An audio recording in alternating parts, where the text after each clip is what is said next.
You've probably seen a talk show. It's one of those TV shows that kind of looks like this. It goes without saying, but to be a TV talk show host, you have to be witty, charming, personable, and even then, occasionally there's going to be a guest that is like a wet sandwich. Here's what I mean. I call you Walk. Why? Walk. Why? Well, your name's Joaquin. I feel like that's too long for me. You can handle it. I feel like you can handle it. I see how you save a little You energy. monologue every night. Yeah, but I save a little energy by calling you Walk. Okay. I don't have to do the keen. Okay. You know? That's the good part. I go, Walk. Yeah, okay. You know? And I like Okay, I'm walks. okay. I like Okay with it. walks. Right. You know? They'll either try too hard to be relatable and funny or just have nothing to give us. You can see the host carrying the conversation for 8 minutes straight, and I always get secondhand embarrassment. But occasionally there will be a guest so great that you forget there's even a host at all. They almost switch roles, with the host just kicking back and relaxing, and the guest carries the show so effortlessly. One of those guests is David Spade. I don't know how I do it. That is a good question. How does he do it? Spade has had a pretty stellar career, from comedy classics such as Black Sheep, Tommy Boy, Joe Dirt, and The Emperor's New Groove. That was a masterpiece, dude. You all right? Yeah, I think I'm all right. Good. For some reason, I also forgot he's a hilarious stand-up comedian. I went to a strip club the other night. I'm just gonna tell you this. I'm only telling you about the strip club because if I talk about it in my act, it's a write-off. I went to this place. I just want to get my 90 grand back. I started getting obsessed with his comedy style just whenever I started seeing him on Ellen and just seeing how flawlessly hilarious he actually was. When I come on here, I just watch you just say, hey, what's up? And you lean back for 15 minutes while I talk.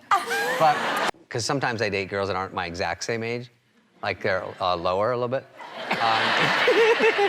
But mature. Like they have to have a GED, for sure. They don't have to. What movie best describes your love life? Armageddon. David, name 3 things you do at a bachelor party. Make it rain, cry in the corner, and wonder why you're not the one getting married. Sometimes I fly Southwest, which is it's an okay airline.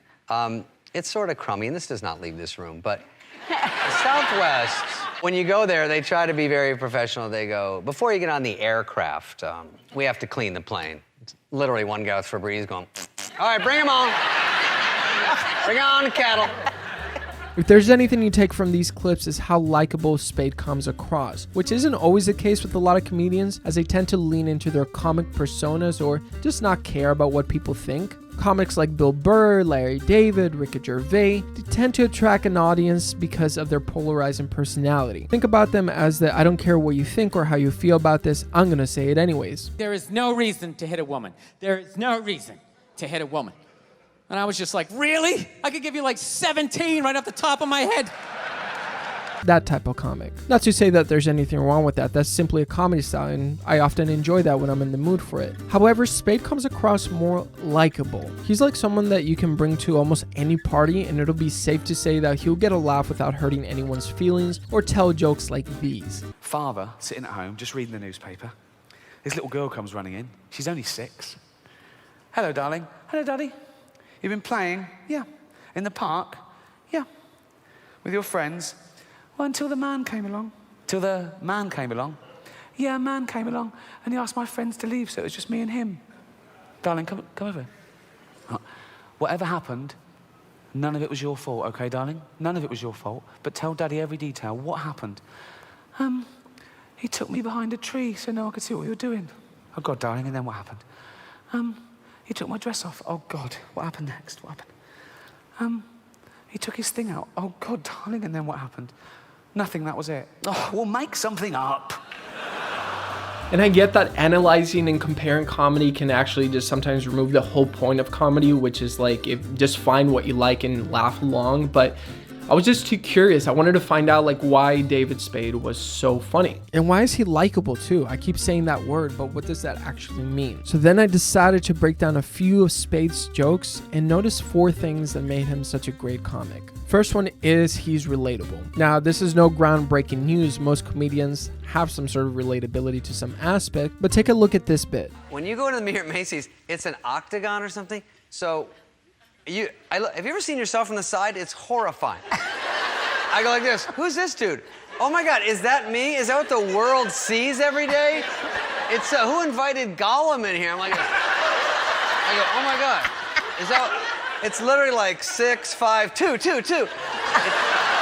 Self-deprecation like that is funny because there's truth to it. Sometimes you do look at yourself in the mirror and you're like, yuck. So anyways, relatability is a great ingredient for a good joke. You connect with it more, and you also get the feeling that Spade doesn't take himself too seriously, even though he can because he's rich and famous. It's been often said that the enemy of comedy is success because you're no longer relatable. You get comfortable and you're kind of coasting, and struggling is funny because it is more relatable to more people. But Spade does a great job of addressing that. How? Through self-awareness, which is the second thing that I found throughout most of his comedy. $50, it's nothing to me. It's like $45. So, David Spade knows how successful David Spade is. No one is dumb enough to really think that he's just a regular person with a regular job. I mean, come on, we all know celebrities are better than regular people. You know it, I know it, Spade knows it. Which is why it's funny when he calls it out in his joke, because we all know there's some truth to it, and he addresses it in a very tongue-in-cheek fashion. Which, quick side note, this is one of my favorite things he does. He kind of like compounds little punchlines inside his jokes and stories. Here's what I mean. by the way, in world news, which I obviously know nothing about, because I'm stupid and went to community college, North Korea didn't even finish. North Korea is really getting serious. I want to hear about your accident. I wanted to reach out to you. I tweeted, but I... Thank you for almost calling me. What happened was, I was driving... I left my house, whatever. I don't know, 15 rooms, I don't know what you call it anymore. But I go down Sunset and Which leads me to my third point. He's a storyteller. You're probably thinking, no shit, Phil, jokes are stories. What do you mean? Well, not really. Storytelling is a way some comics package their jokes, but not all of them. For example, a lot of comics do an annoyed commentary style, sort of like Jerry Seinfeld. The donut hole. The donut hole. Let's stop right there. What a horrible little snack. If you want a donut, have a donut. Why are you eating the hole? Or one-liners by Mitch Hedberg. I wish they made fajita cologne, because that stuff smells good. These aren't stories per se, but we're digging into semantics. Back to Spade. When he tells a joke, it's in the form of a story. That familiarity in how he tells a joke makes him almost feel like a friend or a cool uncle telling you a story. It just makes the jokes more relatable because we're more used to it since we've been learning through stories since we were kids. Like that story in Aesop's Fables when the turtle and the rabbit were taught to never quit, and somehow that had to do with good work ethic. But anyways, it's a great segue into my last point of why Spade is so great.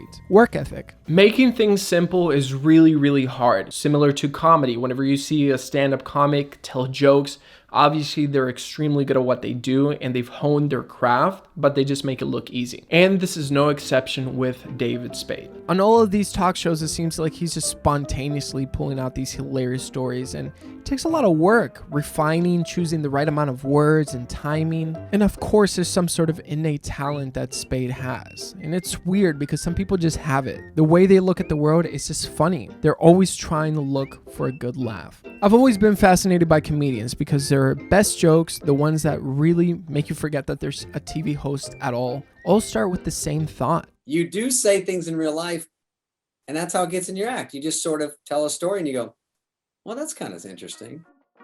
Just like you pet goldfish, everything good has to come to an end or die. So this is the end of the video. So if you liked it, make sure to like and subscribe. See you next time. Love you like a headache.